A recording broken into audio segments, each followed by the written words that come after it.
Bonjour tout le monde, shalom shalom, Boker Tov. Merci d'avoir cliqué sur cette vidéo et bienvenue sur ma chaîne YouTube. Alors aujourd'hui, on va voir la parabole des 10 vierges. La parabole des 10 vierges dans Matthieu 25, verset 1 à verset 13. Alors que dit Matthieu 25, verset 1 à verset 13? Il dit: Alors le royaume des cieux sera semblable à 10 vierges qui, ayant pris leurs lampes, allèrent au-devant de l'époux. Or il y avait 5 d'entre elles qui étaient sages, et 5 qui étaient folles. Celles qui étaient folles, en prenant leurs lampes, n'avaient point pris d'huile avec elles. Mais les sages avaient pris de l'huile dans leurs vaisseaux avec leurs lampes. Alors, qu'est-ce qui différencie les vierges sages avec les vierges folles? En fait, les vierges sages, elles emportent avec elles des réserves d'huile. C'est ça la différence. Les folles, elles ont juste emmené leur lampe, alors que les vierges sages, elles ont leur lampe et en plus, elles ont aussi apporté des réserves d'huile. Voilà la différence. Maintenant, voyons voir le verset suivant. On reprend au verset 5. Et comme l'époux tardait à venir, elles s'assoupirent toutes et s'endormirent. Et sur le minuit, on entendit crier: Voici l'époux qui vient, sortez au-devant de lui. Alors ces vierges se levèrent toutes et préparèrent leurs lampes. Et les folles dirent aux sages: Donnez-nous de votre huile, car nos lampes s'éteignent. Alors, ce qu'il faut noter ici, c'est que au moment où on annonce que l'époux arrive, les lampes des vierges folles s'éteignent. Les lampes s'éteignent, et pourquoi? Parce qu'il n'y a plus d'huile. Toute l'huile qui était dans les lampes ont été consumées. Donc les lampes s'éteignent alors que l'époux est sur le point d'arriver. Donc les vierges folles, elles n'ont plus de lumière alors que l'époux est sur le point d'arriver. L'époux n'est pas encore là à ce moment-là, mais l'époux est sur le point d'arriver et les vierges folles, elles n'ont plus de lumière sur leurs lampes. Leurs lampes sont éteintes. Maintenant, que dit le verset suivant? On reprend verset 9. Mais les sages répondirent: Nous ne le pouvons, de peur que nous n'en ayons pas assez pour nous et pour vous. Allez plutôt vers ceux qui en vendent et en achetez pour vous. Mais pendant qu'elles en allaient acheter, l'époux vint, et celles qui étaient prêtes entrèrent avec lui aux noces, et la porte fut fermée. Après cela, les autres vierges vinrent aussi et dirent: Seigneur, Seigneur, ouvre-nous. Mais il leur répondit: Je vous dis en vérité que je ne vous connais point. Veillez donc, car vous ne savez ni le jour ni l'heure à laquelle le Fils de l'homme viendra. Alors, le message clé de ce parabole est dans ce verset 13, au début de ce verset 13. Ici, le Seigneur dit: Veillez donc. Veillez donc. Alors, qu'est-ce que ça veut dire? En fait, si vous cherchez un peu sur YouTube, ou sur Internet, des vidéos sur ce parabole des 10 vierges, vous allez trouver plusieurs interprétations. Vous allez trouver différentes interprétations, et chacune de ces interprétations a sa manière d'expliquer le sens de ce parabole. Comment ils comprennent les idées derrière ce parabole. Par contre, dans cette vidéo, dans notre vidéo d'aujourd'hui, on va observer cette parabole d'un autre angle. On va regarder ce parabole d'un angle différent. En fait, on va juste procéder de manière très simple. Et comment? On va regarder de près le texte. On va regarder de près le contexte présenté dans le texte, et après, on va tirer notre conclusion à partir du contenu du texte. Donc on va commencer où? On va commencer à partir de ce verset 13. Ici, le Seigneur dit, veillez donc. Le Seigneur dit qu'il faut veiller. Veillez donc, car vous ne savez ni le jour ni l'heure à laquelle le Fils de l'homme viendra. Donc, la question qui se pose, c'est, que veut dire veiller? Ça veut dire quoi veiller? Alors, veiller, tout d'abord, c'est quelque chose qui se fait la nuit uniquement, hein, que la nuit. Veiller, ça ne se fait pas le jour. Hein. Veiller, le contexte de veiller, ça se fait la nuit uniquement, parce que justement, veiller veut dire ne pas dormir la nuit, mais faire quelque chose, faire des actions au lieu d'aller se coucher. Donc, par exemple, pour faire une veillée de prière, hein, on prend l'exemple d'une veillée de prière.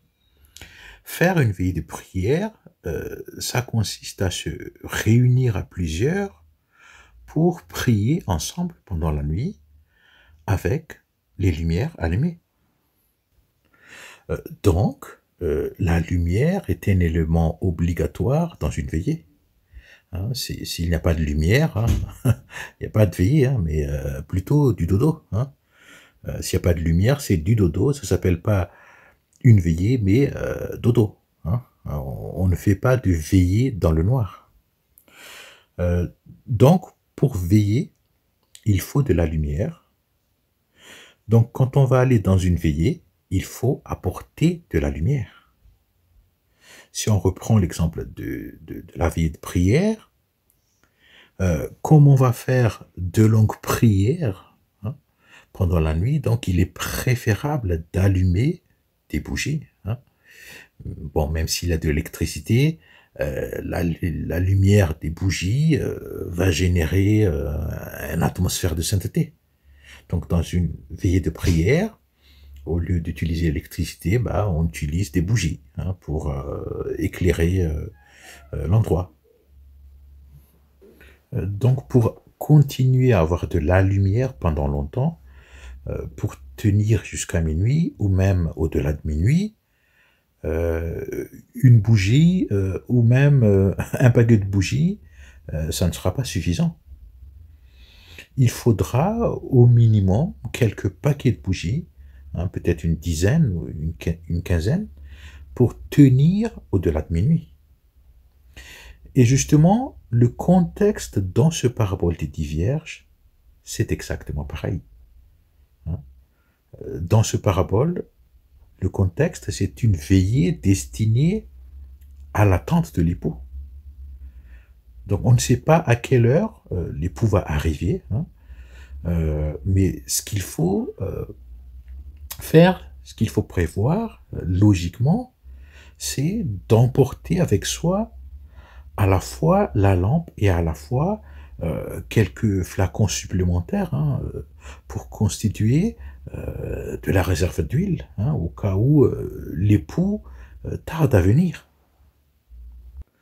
En fait, l'objectif, c'est de veiller jusqu'à l'arrivée de l'époux. Donc, il faut avoir de la lumière jusqu'à l'arrivée de l'époux. Donc, il faut obligatoirement emporter des réserves d'huile avec soi. En fait, ce qu'il faut bien comprendre dans ce parabole, c'est que ce n'est pas l'huile qui est important, mais les lampes qui continuent d'éclairer. C'est la lumière des lampes qui est importante dans ce parabole. C'est la lumière qui illumine l'endroit. C'est la présence de cette lumière qui est importante. Le fait que la lumière des lampes illumine dans la nuit, c'est ça qui est important.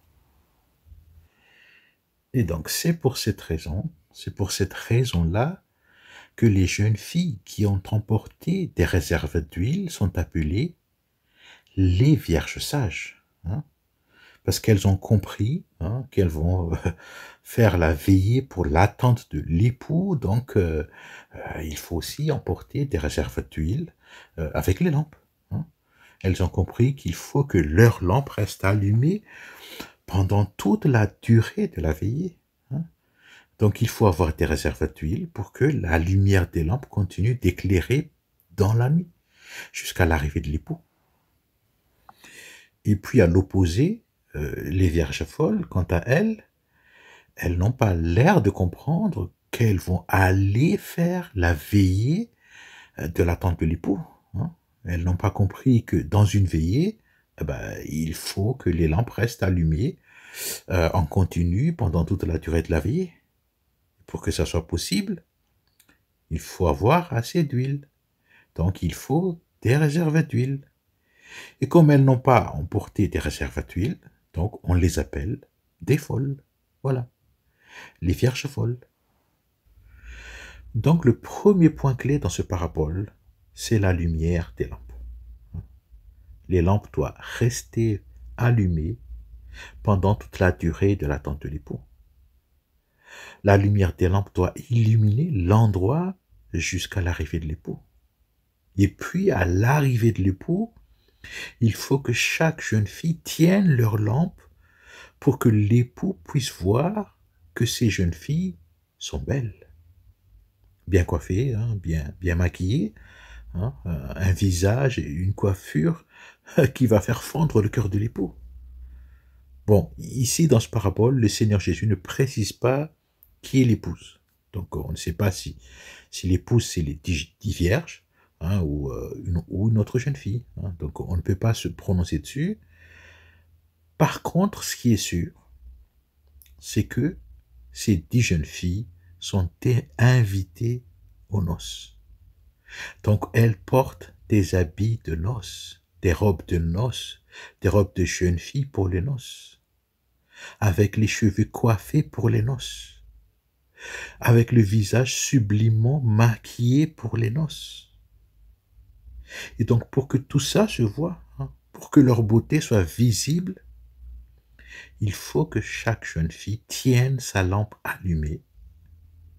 Et donc, la lumière de leur lampe va faire briller, va faire étinceler la beauté de chaque jeune fille.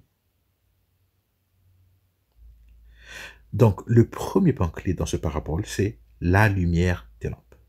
La lumière des lampes qui illumine pendant la veillée et aussi à l'arrivée de l'époux, la lumière de la lampe qui va faire étinceler la beauté de chaque jeune fille aux yeux de l'époux.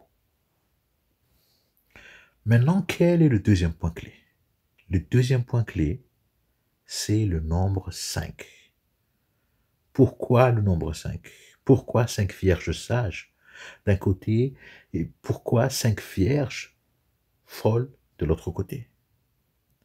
C'est parce que le nombre 5, 5 vierges, ce nombre 5 représente à la fois les 5 livres de la Torah de Moïse et à la fois le chapitre 5 de Matthieu. Et pourquoi le chapitre 5 de Matthieu? C'est parce que ce chapitre 5 contient la Torah de Jésus. Dans ce chapitre 5, il y a le sermon sur la montagne. Le Fils de Dieu enseigne la Torah de Dieu aux Juifs sur la montagne. Est-ce que ce n'est pas du déjà vu ça? Le Dieu d'Israël qui est descendu sur la montagne du Sinaï pour donner la Torah aux Israélites. Le Dieu d'Israël qui est descendu sur la montagne, il a parlé aux Israélites directement sans passer par Moïse. Il a parlé des 10 commandements aux Israélites. Le peuple a entendu de leurs oreilles directement la voix du Dieu d'Israël à ce moment-là. Donc, le fait que Jésus, Fils de Dieu, enseigne le peuple dans ce sermon sur la montagne, c'est l'accomplissement de la prophétie du don de la Torah sur la montagne du Sinaï. Et cet accomplissement de la prophétie, c'est le Fils de Dieu qui donne la vraie Torah de Dieu aux Juifs sur la montagne. Je ne sais pas si vous avez déjà lu le chapitre 5 de Matthieu, mais si vous lisez ce chapitre 5, vous allez constater que dedans, Jésus parle d'abord de la Torah de Moïse. Il commence par la Torah de Moïse. Et puis après, Jésus rajoute des éléments supplémentaires qui manquaient à la Torah de Moïse. Et donc finalement, ce que Jésus est en train d'enseigner dedans, dans le Sermon sur la montagne, c'est la vraie Torah de Dieu.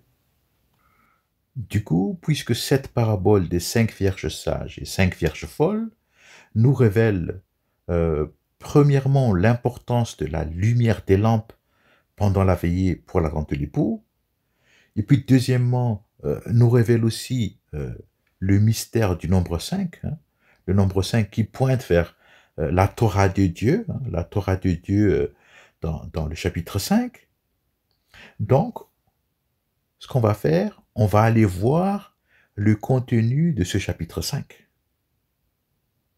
Et on va chercher dans ce chapitre 5 des paroles qui parlent de la lumière des lampes. Qu'est-ce que Matthieu chapitre 5 a à nous dévoiler, à nous révéler concernant la lumière des lampes?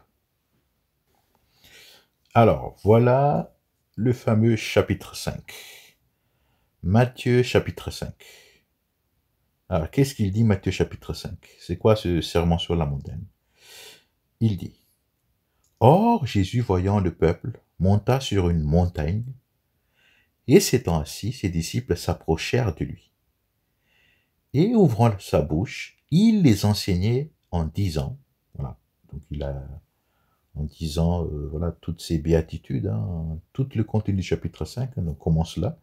Ça, c'est tous les enseignements de Jésus sur la montagne. Ça, c'est la Torah de Dieu. Et maintenant, ici en dessous, si on va sauter au verset 14, regardez bien que dit le verset 14 au verset 16. Vous êtes la lumière du monde. Une ville située sur une montagne ne peut être cachée. Et on n'allume point une chandelle pour la mettre sous un boisseau, mais on la met sur un chandelier, et elle éclaire tous qui sont dans la maison. Que votre lumière luise ainsi devant les hommes, afin qu'ils voient vos bonnes œuvres et qu'ils glorifient votre Père qui est dans les cieux. Donc voilà les paroles de Jésus sur la lumière des lampes qu'on est venu chercher dans Matthieu 5. Et ici, si vous regardez bien le verset 15, qui dit et on n'allume point une chandelle pour la mettre sous un boisseau, mais on la met sur un chandelier et elle éclaire tous ceux qui sont dans la maison. Ici, dans ce verset 15, on parle d'allumer une chandelle. Et puis de mettre cette chandelle allumée sur un chandelier. Pour que la lumière de la chandelle éclaire tous ceux qui sont dans la maison. Est-ce que vous avez bien compris que dit ce verset 15? Allumer une chandelle, mettre la chandelle allumée sur un chandelier, éclairer la maison. Alors, comment comprendre ce verset 15 en fait? Comment comprendre le mystère caché derrière ce verset 15? Donc, plusieurs questions se posent ici. On parle de quelle lumière de chandelle? On parle de quel chandelier? Et on parle de quelle maison? En fait, la réponse à ces questions se trouve dans le temple de Salomon, dans la maison de Dieu, construite par Salomon. Donc, on va aller voir tout d'abord dans le Tanakh, dans la Bible juive, dans l'Ancien Testament, au premier livre des rois, chapitre 7, versets 48 et 49. Il dit: Salomon fit encore tous ces ustensiles qui appartenaient à la maison de l'Éternel, l'autel d'or et la table d'or sur laquelle était le pain de proposition, et les chandeliers d'or fin, 5 à droite et 5 à gauche, devant le sanctuaire, et les fleurs et les lampes et les mouchettes d'or. Donc vous voyez ici que Salomon a fait installer 10 chandeliers d'or dans le temple, dans le lieu saint. Et donc il a placé 5 chandeliers d'or à droite et 5 chandeliers d'or à gauche. Maintenant, voyons voir que dit le deuxième livre des Chroniques, chapitre 4, verset 7. 2 Chroniques 4, verset 7. Il dit: Il fit 10 chandeliers d'or, selon la forme qu'il devait avoir, et les mit dans le temple, 5 à droite et 5 à gauche. Alors, est-ce que vous comprenez ce que ces versets disent? Ces versets parlent de 10 chandeliers d'or que Salomon a fait installer dans la maison de Dieu. 10 chandeliers d'or allumés, et que leur lumière éclaire tous ceux qui sont dans la maison de Dieu, dans le temple. N'est-ce pas ce que dit Matthieu 5, verset 15? N'est-ce pas la même chose? Si on revient sur Matthieu 5, verset 15, je le relis encore. Et on n'allume point une chandelle pour la mettre sous un boisseau, mais on la met sur un chandelier, et elle éclaire tous ceux qui sont dans la maison. Vous voyez, on retrouve exactement dans ces versets du livre des Chroniques et du livre des Rois ce chandelier, avec la chandelle allumée qui éclaire la maison. La chandelle allumée est posée sur le chandelier. En fait, ce sont les 10 chandeliers de Salomon. Ensuite, la maison, c'est la maison de Dieu, c'est le temple de Salomon. Et puis le plus important des plus importants, c'est la manière dont Salomon a installé ces 10 chandeliers dans la maison de Dieu. Alors, les 10 chandeliers sont installés devant le sanctuaire, donc devant le Saint des Saints. D'accord? Ça veut dire que ces 10 chandeliers sont installés dans le lieu saint. 5 chandeliers d'or à droite et 5 chandeliers d'or à gauche. Alors, vous voyez ici, on revient au nombre 5. Le fameux nombre 5. 5 chandeliers d'or à droite et 5 chandeliers d'or à gauche. Est-ce que ça ne vous fait pas rappeler la parabole des 5 vierges sages et 5 vierges folles? Regardez bien la concordance ici. Les 10 vierges, 5 sages et 5 folles, elles ont chacune une lampe à huile, et leurs lampes sont allumées. Et dans la maison de Dieu, Salomon a fait installer 10 chandeliers d'or, 5 à droite et 5 à gauche, avec leurs lampes allumées pour illuminer la maison de Dieu.